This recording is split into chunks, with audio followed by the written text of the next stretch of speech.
کہ امام حسین علیہ الصلوۃ والسلام کو اگر کسی کو سمجھنا ہے تو اسے چاہیے کہ خطبہ منا پڑھے، جہاں پر اصل مدعے پہ امام گفتگو کر رہے ہیں، اصل موضوع پہ گفتگو کر رہے ہیں کہ میں کیوں قیام کے لیے نکلا ہوں، اس سماج میں مشکلات کیا ہیں۔ بہت اچھی آپ نے بات کی۔ اب خطبہ منا کی ایک جو سب سے اہم اور سب سے ضروری بات یہ ہے کہ جو اوتھینسٹی کی بات آتی ہے کہ جو خطبہ منا ہے اصل میں اس کی جو ویلیو ہے، ہم یوں سمجھیں کہ ہم اگر غور و فکر کرنا ہے، اس کو سمجھنا ہے، تو جو سند دی گئی ہے تو اس کے بارے میں بھی ہمارے ناظرین کو بتائیں۔ جی، ہمیشہ کسی بھی بات اور کسی بھی چیز کو محکم اور مضبوط کرنے کے لیے سب سے اہم سوال یہی ہونا چاہیے کہ جو آپ یہ گفتگو کر رہے ہیں، یہ مولا نے جو خطبہ فرمایا ہے، انہیں کن کتابوں نے لکھا ہے، اس کا حوالہ کیا ہے۔ اس کے لیے کافی کتابیں ہیں۔ پہلے ہمیں یہ سمجھنا پڑے گا کہ امام کے اس خطبے کے 3 حصے ہیں۔ پہلا حصہ کسی کتاب میں ملا اور دوسرے اور تیسرے حصے کو کسی اور کتاب نے بھی لکھا۔ 3 حصے کو اگر جمع کیا جائے تو پہلے حصے کو لکھنے والے سلیم ابن قیس ہلالی ہیں، اور دوسرے اور تیسرے حصے کو لکھنے والے تحفۃ العقول جیسی کتاب نے اسے لکھا ہے۔ صفحات وغیرہ مشخص ہیں کہ تحفۃ العقول میں لکھا گیا ہے، احتجاج طبرسی ہے، جلد 1 صفحہ 17 پہ اس خطبے کو ذکر کیا گیا ہے۔ اس لیے کہ اس میں 3 خطبے کا جو حصہ ہے، خطبے کے 3 حصے ہیں۔ خطبے میں پہلے حصے میں امام لوگوں کو متوجہ کر رہے ہیں کہ حاکم وقت نے کیا کیا ہے، جس کی بدولت امام نے مولائے کائنات امیر المؤمنین علی ابن ابی طالب علیہ الصلوۃ والسلام کی خاص صفات کے بارے میں گفتگو کرتے ہیں۔ اور دوسرا اور تیسرا حصہ قوم کو جھنجھوڑنے کے لیے، پڑھے لکھے لوگوں کو جھنجھوڑنے کے لیے، ذمہ دار افراد کو، کہ کب معاشرہ خراب ہوتا ہے کہ جس کی بنیاد پر علی اور حسین جیسی اچھی شخصیتیں شہید کر دی جاتی ہیں۔ بہت اچھی بات۔ اچھا، اگر یوں غور کریں، جو آپ نے بکس کے نام یا کتابوں کے جو نام بتائیں، کیا اسے سارے مسلمانوں کے فرقے خطبہ منا پر ایمان رکھتے ہیں، مانتے ہیں کہ نہیں مانتے ہیں؟ یہ جو خاص کر کتابیں آپ نے بتائی ہیں، یا جیسے جتنے بھی فرقے ہیں مسلمانوں کے، کوئی ایسا نہیں ہے، آج تو فرقوں کی بات الگ، پوری دنیا میں کوئی بھی ایسی قوم نہیں ہے جو حضرت امام حسین علیہ السلام کو نہ مانتی ہو۔ تو کیا یہ سارے فرقے مانتے ہیں اس خطبہ منا کے بارے میں؟ کیونکہ صحابہ تو سارے موجود تھے اس زمانے میں۔ دیکھیے، اس خطبے میں خود امام جب آگے بڑھتے ہیں اور جب اپنے والد محترم کی صفات کو ذکر کرتے ہیں تو وہیں پہ اس بات کا اندازہ ہوتا ہے کہ تمام مسلمانوں کو، تمام فرقوں کو اس لیے بھی ماننا چاہیے کہ منا کے میدان میں اس ہر صفت کی گواہی امام سب سے لے رہے ہیں کہ یہ جو میں نے بات کہی ہے یہ سچ ہے یا غلط ہے۔ اگر جھوٹی ہے تو تم کہہ دو یہ جھوٹ ہے، اگر سچی ہے تو تم یہ کہو کہ یہ سچ ہے۔ اور امام نے اقرار لیا ہے۔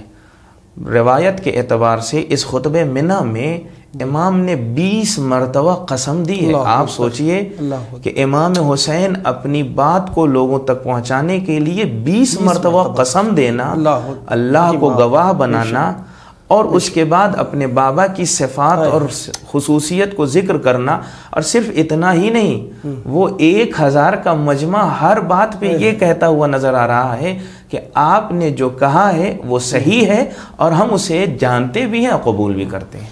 تو جب اس دور کے صحابی اور تابعین اسے قبول کر رہے ہیں تو پھر لامحالہ سارے مسلمانوں کو ماننا چاہیے۔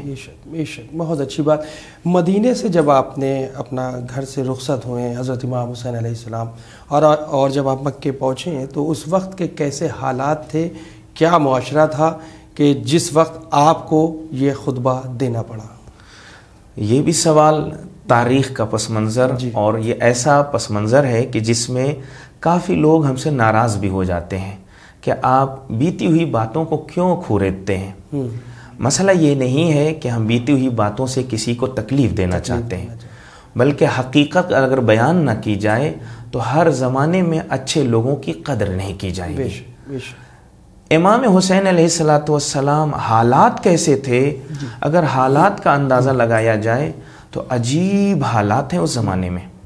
حاکم وقت، اس زمانے کا حاکم وقت کربلا سے پہلے کی بات ہے، شام کا حاکم وقت سب جانتے ہیں کون ہے، اور اب ہم نہیں بلکہ آج کے اس زمانے میں ایک اچھی بات یہ ہے کہ بڑے بڑے لوگ بھی اس بات کی آ کر گواہی دے رہے ہیں، جیسے مولانا سلمان ندوی صاحب نے بھی آ کر اقرار کیا ہے بہت اچھی بات کہ یزید کے باپ کے اندر کیا کیا مشکلات تھی، تو اگر ہم کہتے ہیں تو اب یہ کوئی عیب نہیں ہے، اب یہ سب جان رہے ہیں۔ بے شک بے شک۔ حالات کیسے اگر تھے، اگر اس پہ غور و فکر کیا جائے تو عجیب رلانے والے حالات ہیں۔ اچھا، کبھی اس بات پہ غور و فکر کیجئے کہ سب سے زیادہ تاریخ نے، روایتوں نے، صحابیوں نے یہ لکھا، سب سے زیادہ عالم علی ہیں، سب سے زیادہ زاہد علی ہیں، علم رکھنے والے، فضیلت رکھنے والے، ساری چیزیں رکھنے والے علی ہیں، تو پھر یہ جب حکومت چلانے کی بات آتی ہے تو یہ کیسے ممکن ہے کہ علی کو الگ کر کے اور ان سے گئے گزرے لوگوں کو اس مقام پہ رکھا جائے؟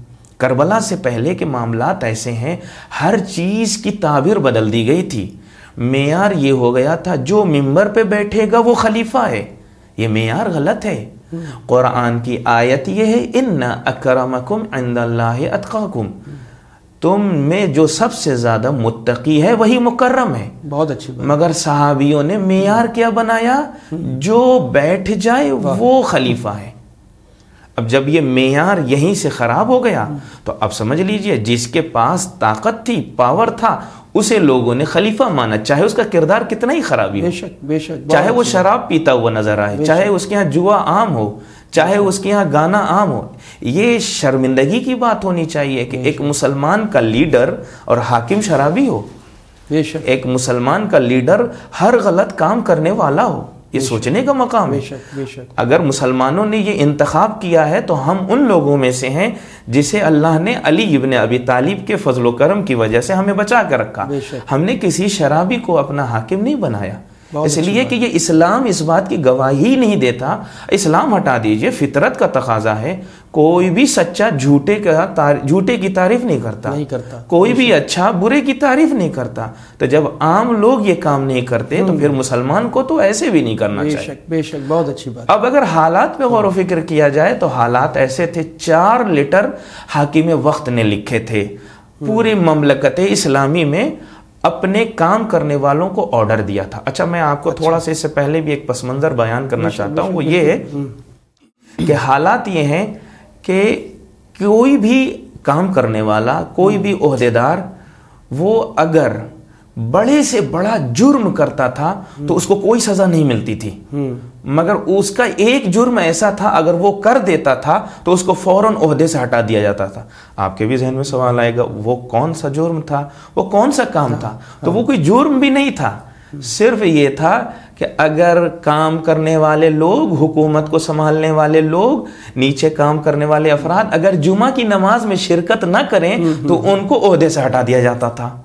اچھا، تو پھر آپ کے ذہن میں یہ بھی سوال آئے گا کہ آخر جمعہ میں ہوتا کیا تھا؟ جمعہ میں تو اللہ کی عبادت کی جاتی ہے، نمازیں پڑھی جاتی ہیں، تو پھر یہ کیوں ایسا؟ اس کے پیچھے بھی وجہ یہ ہے کہ جمعہ کے خطبے سے پہلے حاکم وقت کا لیٹر پڑھا جاتا تھا، اور وہ حاکم وقت کے لیٹر کو پھر ہفتے میں ہر آدمی کی ذمہ داری تھی پورے مملکت اسلامی میں پہنچائے، اور اگر کوئی ذمہ دار آدمی وہاں غائب رہے گا تو اس کا مطلب یہ ہے کہ یہ حاکم وقت کے خلاف ہے۔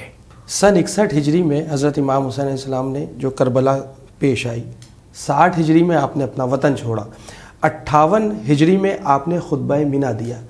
کیا ایسا پس منظر جو ذہن میں ایک فلیش بیک جسے کہتے ہیں، حضرت امام حسین علیہ السلام نے پورا معاشرہ دیکھا تھا، آپ نے بابا علی کو بھی دیکھا، حضرت امام حسن علیہ السلام کی وہ وصیتیں اور وہ جو بیعت کی جو بات آئی تھی تو وہ سب کچھ تھا، لیکن کیا حضرت امام حسین علیہ السلام نے جس وقت یہ میدان مینا میں خطبہ دیا تو ان ساری چیزوں کو ذہن میں رکھ کے دیا، یا آپ نے کربلا، آنے والی کربلا کو، پس منظر کو دیکھ کے یہ خطبہ دیا؟ بہت اچھا سوال ہے آپ کا۔ پھر وہیں ہماری بات آئے گی کہ بہت سے لوگ کسی کے اینڈ کو دیکھتے ہیں، کہاں پہنچا، شروعات کہاں ہوئی وہ نہیں دیکھتے۔ خطبہ مینا امام حسین، اصل میں امام حسین کی زندگی کا اگر خلاصہ کیا جائے تو امام حسین کربلا کی بنیاد مینا کے میدان میں خطبے کے ذریعے رکھ رہے ہیں اور جس کا عروج 10 محرم کو کربلا میں نظر آتا ہے. اصل اگر خطبہ مینا کو دیکھا جائے تو اس اعتبار سے. پھر ابھی کیا حالات بنائے گئے تھے، میں تھوڑا سی اگر وضاحت کروں کہ حالات کیسے تھے. اس میں آپ نے ہمیشہ ہمارے برادران اور ہمارے چاہنے والے اور خصوصاً شیعان حیدر کرار یہ والی روایت مصائب میں سنتے ہیں. وہ روایت یہ ہے، اگر انسان غور و فکر کرے، جب مولا کائنات گھر میں آتے ہیں، شہزادی کونین کہتی ہیں، مولا کائنات جب گھر میں آئے تو شہزادی کونین کہتی ہیں میں نے سنا ہے کہ لوگ آپ کو سلام نہیں کرتے. تو مولا نے بے ساختہ ایک جملہ کہا، اے شہزادی اس سے بھی حالات گئے گزرے ہیں، میں سلام کرتا ہوں تو لوگ جواب نہیں دیتے. ہم نے ہمیشہ اسے سنا ہے. اب اگر تاریخ اور احکام کی نظر سے اگر دیکھا جائے، بتائیے سلام کا جواب کسے نہیں دیا جاتا؟ یہ تو وہ علی ہیں جن کو وہاں سے لے کے آج تک دنیا علی علی کر رہی ہے. صحیح بات ہے. سلام کا جواب کون نہیں دیتا ہے؟ کس کا نہیں دیا جاتا ہے؟ منافق کہے سلام کا جواب نہ دیا کرو. مدینے کے حالات ہیں اور اس واقعے سے یہ بات سمجھ میں آ رہی ہے کہ پڑوسی رسول کے صحابی علی کو مسلمان تک نہیں مان رہے ہیں کہ انہیں سلام کا جواب دیں. یہ حالات بنائے گئے تھے. یہی جب مولا کائنات کو ضربت لگی ہے تو شام میں پہلا سوال یہ ہوا تھا، یہ بتائیے کیا علی نمازی بھی تھے؟ انسان سوچے کہ جس کی نماز کے لیے ساری چیزیں فدا ہو جائیں، جس کے عبادت پہ سارے اسلام کے احکام قربان ہو جائیں، اس کے لیے میڈیا نے اس زمانے کے یہ کام کیا تھا کہ کیا کہا کہ کیا علی نماز بھی پڑھتے تھے؟ ہر دور میں حق کا گلا دبایا گیا ہے. یہ بات ایک دم واضح طور پر ثابت ہے. ابھی آپ نے تھوڑی دیر پہلے جو لیٹرز کا ذکر کیا تھا جو حکیم شام نے لکھے تھے، تو ہم چاہیں گے اس کی تھوڑی سی وضاحت پیش کر دیں، اور اگر کچھ زیادہ اس کا وہ ہو تو اگلے ایپیسوڈ میں اس کو وہیں سے کنٹینیو کریں گے. جی، میں ایک صرف خاکہ اگر 4 لیٹر لکھے گئے تھے جس کی وجہ سے امام حسین نے مینا کے میدان میں خطبہ دیا تھا. لیٹر کا پہلا حصہ حاکم وقت نے یہ کہہ دیا تھا کہ اگر کوئی بھی علی یا اولاد علی کی فضیلت لکھے گا تو اب اس کا خون حلال ہو جائے گا. یعنی اگر کسی نے بھی علی اور اولاد علی کی فضیلت لکھی تو پھر اب اس کے خون کو معاف نہیں کیا جائے، اس کی گردن پہ تلوار چلے گی. اس کے بھی بہت سے اور چیزوں کو اس نے ذکر کیا تھا. دوسرے لیٹر کے حصے میں جو دوسرا لیٹر بعد میں لوگوں کے درمیان پھیلایا گیا، اس میں یہ تھا کہ جتنا ہو سکے جن صحابیوں کو علی کے مقابلے میں کھڑا کیا گیا ہے ان کی فضیلت اتنی لکھی جائے کہ لوگوں کو قرآن کی آیت کی طرح وہ روایت یاد رہ جائے. اور اس کے بعد تیسرا کام یہ کہ اگر کوئی علی یا اولاد علی کا چاہنے والا مل جائے تو سب سے پہلے بیت المال سے اس کا نام کاٹ دو اور اس کے حقوق کو بند کر دو. اور چوتھا حکم یہ تھا کہ چوتھا لیٹر جو لکھا گیا تھا اس کا مطلب یہ تھا کہ اگر کوئی ہلکی سی بھی اگر کسی پہ تہمت مل جائے، کسی پہ الزام ثابت ہو جائے کہ یہ علی کا چاہنے والا ہے، اس کو یا اس کی اولاد کو قتل کر دو. یہ 4 لیٹر تھے کہ جس کی بنیاد پر امام حسین نے مینا کا میدان چنا، حج کا زمانہ سنا. حج کے زمانے میں سب کا دل پاکیزہ ہوتا ہے، احکام الہی کو انسان بجا لاتا ہے، نور اس کا دل اللہ کی طرف متوجہ رہتا ہے. اس لیے امام حسین نے پڑھے لکھے اس زمانے کے صحابی اور تابعین کو، چنندہ لوگوں کو جمع کیا اور وہ پیغام پہنچانا چاہا تاکہ جو اب تک کے الزامات علی ابن ابی طالب کے خلاف لگائے گئے تھے اس کا تھوڑا سا ازالہ ہو سکے. بہت بہت شکریہ آغا. جس طریقے سے آپ نے جو سوالوں کے جوابات دیے، انشاءاللہ وہ بڑے ہی مطمئن بخش سوالات کے جو جوابات تھے وہ ہمارے لیے رہے. انشاءاللہ ہم اگلے ایپیسوڈ میں پھر حاضر ہوتے ہیں، موجود رہیں گے اور بات کریں گے خطبہ مینا کے سلسلے سے. اب ہمیں ناظرین سے اجازت لینا ہوگی. تو ناظرین، آپ کو ہمارا یہ ایپیسوڈ کیسا لگا؟ آپ اپنا فیڈ بیک ہمیں ہر بار کی طرح اس بار بھی winislam@gmail.com پر ضرور سینڈ کریں اور دیکھتے رہیں چینل ون پیغام انسانیت. شکریہ. خدا حافظ.